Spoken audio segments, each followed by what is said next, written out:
Hello বন্ধুরা, সবাই কেমন আছো? আই হোপ সবাই ভালো আছো, আর আমরাও অনেক ভালো আছি। তো এখানে আমি ব্যাগ গোছাচ্ছিলাম রান্নাপুজোর মাদের বাড়ি যাবো বলে। আর এই যে জামাটা দেখলে, ওই জামাটা আর এই জলের বোতলটা আমরা কালকে কেনাকাটা করতে গিয়ে নিয়ে এসেছিলাম সোনার জন্য। আর কালকে আমি কেনাকাটা করতে গিয়ে কী কী কিনেছিলাম সব কিছুর কিন্তু ভিডিও করেছিলাম, আর সেগুলো এডিট করে ছাড়ার আর সময় হয়নি আমার। আর আমার একটা ভিডিও এডিট করতে 1 থেকে 2 দিন লেগে যায়, কারণ সোনায় জেগে থাকে সেজন্য করে। আর ও জেগে থাকলে আমি কোনো ভিডিও এডিট করতে পারি না, ওকে ঘুম পাড়িয়ে তারপর আমি কিন্তু ভিডিওগুলো এডিট করি। তো যার কারণে আমার 2 দিনের জায়গায় 3-4 দিন লেগে যায় ভিডিওগুলো এডিট করতে। তো যাই হোক, এখানে আমি কি কি পরবো সেগুলো বের করে রেখেছি। এই যে লাল শাড়িটা পরে যাব। আর এদিকে দেখো, আমার সাজতে সাজতে আমার সোনায় ঘুমিয়ে পড়েছে। দেখো, ওর চুলগুলো বেঁধে দিয়েছি, ও ঘুমাচ্ছে দেখে। ও জেগে থাকলে একদমই চুলটা বাঁধতে দিত না। আর এদিকে দেখো, আমিও পুরো রেডি হয়ে গেছি, আর আমাকে কেমন লাগছে বলবে কিন্তু। তো বন্ধুরা, তোমরা নিশ্চয়ই ভাবছো যে লাল শাড়ি দেখিয়ে আমি পিঙ্ক কালার শাড়িটা কেন পরলাম, তাই তো? বন্ধুরা, আমি কিন্তু আমার লাল শাড়িটাই পরেছিলাম, আর আমার শাশুড়ি মা এসে বললো যে তুমি লাল শাড়িটা অনেকবার তো পরেছো, আমার এই পিঙ্ক কালার শাড়িটা পরো। আর আমি তাই পিঙ্ক কালার শাড়িটা পরেছিলাম। আর এখানে দেখো, আমার লাল শাড়িটা জড়িয়ে মরিয়ে রেখে দিয়েছি। আর এদিকে দেখো, আমার বর রেডি হয়ে গিয়েছে। আর ওইদিকে দেখো, বর্ষা বসে বসে ফোন দেখছে রেডি হয়ে। আর মা দেখো রান্নাঘরে আবার ঢুকে গেল রান্না করতে বেরিয়ে। তো মা যে শাড়িটা পরেছে ওটাও কিন্তু আমার শাড়ি। মা লাল হলুদ শাড়ি পরতে পছন্দ করে, আর আমি যখন শাড়িটা কিনেছিলাম সেই সময় মার শাড়িটা খুব পছন্দ হয়েছিল। তাই আমি বলেছিলাম যে তুমি একদিন আমার শাড়িটা পরবে, আর আমি দিয়েওছি মাকে পরার জন্য। তো যাই হোক, এখন আমরা সবাই রেডি হয়ে বেরিয়ে পড়েছি দেখো। আর আমাদের বাড়ি থেকে বেরোতেই 12:30 বেজে গিয়েছিল। আর ও বাড়ি থেকে সেই সকাল থেকে ফোনের ওপর ফোন করেই যাচ্ছে, কখন আসবি কখন আসবি। তো বন্ধুরা, আমারও তো তাড়াতাড়ি যেতে ইচ্ছা করছে, কিন্তু আর কি করা যাবে বলো? ছোট বাচ্চা নিয়ে আর তাদেরকে আর যাওয়া হয়? তাকে খাওয়ানো, রেডি করানো, নিজে রেডি হওয়া, দেরি তো হবে, তাই না? তো চলো বন্ধুরা, আর আমি বেশি কথা বলবো না, এবার আমি তোমাদের সাথে কথা বলবো ও বাড়ি গিয়ে। আর তোমরা ভিডিওটা স্কিপ না করে কন্টিনিউ দেখতে থাকো।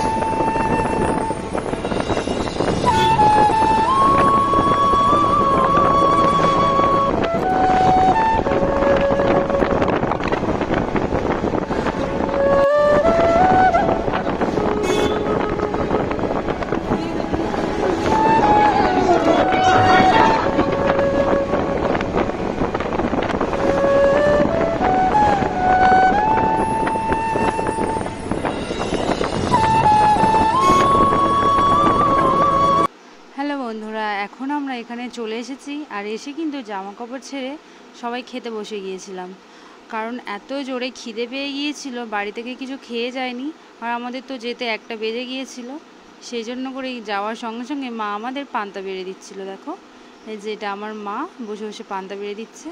আর দেখো বন্ধুরা, কত রকমের রান্না হয়েছে। এত রান্না হয়েছে যে আমি তোমাদেরকে বলে শেষ করতে পারছি না, তো সেই জন্য আর বললাম না। আর এইদিকে ঘরেতে আমার সোনাই দেখো বসে আছে, বসে বসে ওর মাসিদের সাথে ফল খাচ্ছিল, ফল প্রসাদ।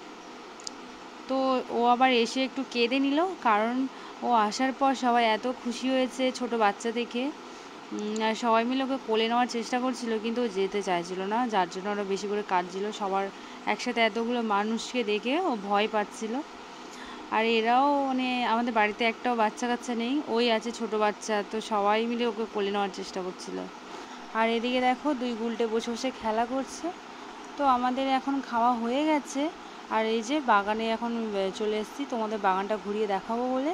আর এই বাগানটা কিন্তু আমাদের একদম ঘরের সামনেই, কারণ এটা অনেকটাই বড় একটা উঠোন ছিল, আর সেই উঠোনের মধ্যে সবজি গাছ লাগিয়ে এটা পুরো বাগান করে দিয়েছে।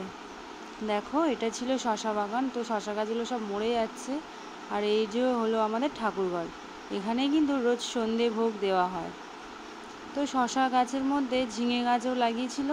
আর এই যে ঝিঙে গাছটা এখন ঝিঙে হচ্ছে, আর শশা গাছটা কিন্তু মরে যাচ্ছে। আর দেখো ঠাকুর ঘরের চালের ওপর দেখো কত বড় শশা। এই শশাটা কিন্তু দানা করবে, এই দানা থেকে আবারও গাছ বেরোবে।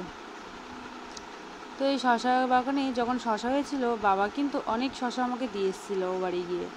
আর এই যে দুজনকে দেখলে, এটা হলো আমার দিদির মেয়ে দুজনেই।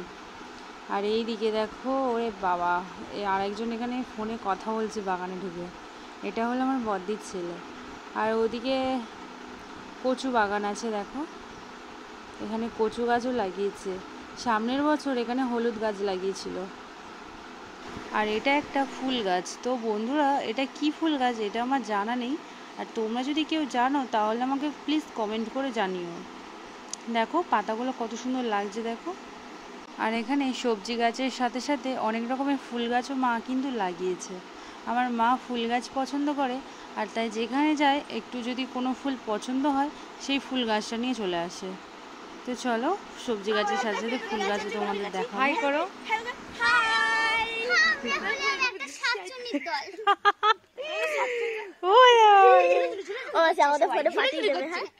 পরে কেন ইউটিউবে ছাড়বো তোদের সব কটা, তোদের সব কটাকে ইউটিউবে ছেড়ে দেবো। হ্যালো গাইস, আরো তাড়াতাড়ি সাবস্ক্রাইব বাড়বে। যাদেরকে দেখলে ওরা কিন্তু আমার দিদির মেয়েরা। তো আমি যা ভিডিও ছাড়ি সব ভিডিও ওরা দেখে, আর সেই জন্য করে ওরা কেউ আমার পেছন ছাড়ছিল না। মানে বারবার বলছিল যে মাসি আমাদেরকে ভিডিওর মধ্যে নাও, মাসি এটা ভিডিও করো, মাসি ওটা ভিডিও করো, মানে আমাকে পুরো পাগল করে দিচ্ছিল। আর যে ক্যামেরাটা ওদের দিকে ঘোরাচ্ছিলাম সব পালিয়ে যাচ্ছিল, কেউ ক্যামেরার সামনে আসছে না, কিন্তু আমাকে এরকমভাবে বিরক্ত করছিল। তো যাই হোক, বাড়িতে দুপুরের খাওয়ার পর একটু না শুলে যেন ভালো লাগে না। আর এখানে সে সবার সাথে গল্প করে করে সারা দিনটা কেটে গেল। তো এখন চলে এসেছিলাম আমরা মেলায়, বিশ্বকর্মা পুজো হয়েছিল। আর এখানে দেখো আইসক্রিম দোকানে আইসক্রিম খেতে এসেছি, আর সবাই মিলে দেখো দোকানে কীভাবে ভিড় করে দাঁড়িয়ে আছে দেখো। ও একটু আইসক্রিম দেখি দাও। আলো দেখে মুখ ছাড়িয়ে আয়। ওই মায়ের কাছে আছে ও আছে সব আইসক্রিম গুলো এমন ধরে দেখি হাসিটা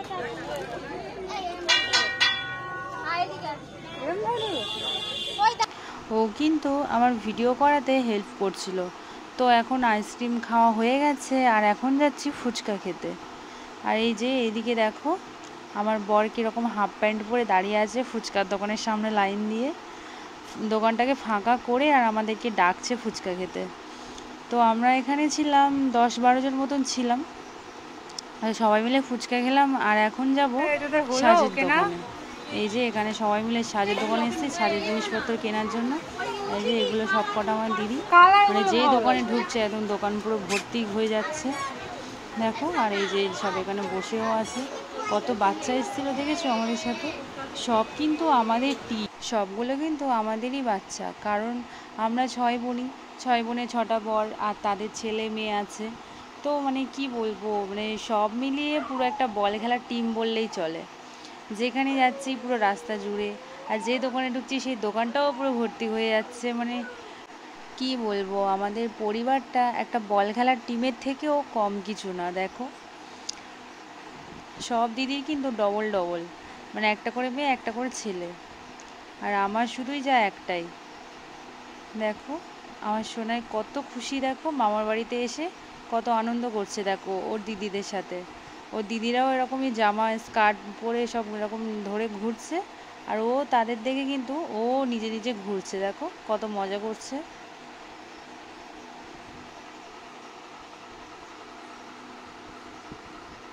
বন্ধুরা, আজকের ভিডিওটা তোমাদের কেমন লাগলো কমেন্ট করে জানিও, আর যদি ভালো লাগে চ্যানেলটাকে অবশ্যই সাবস্ক্রাইব করে দিও। ভালো বন্ধু হয়ে পাশে থেকো, আর এভাবে কিন্তু আমাকে সাপোর্ট করে যেও। টাটা।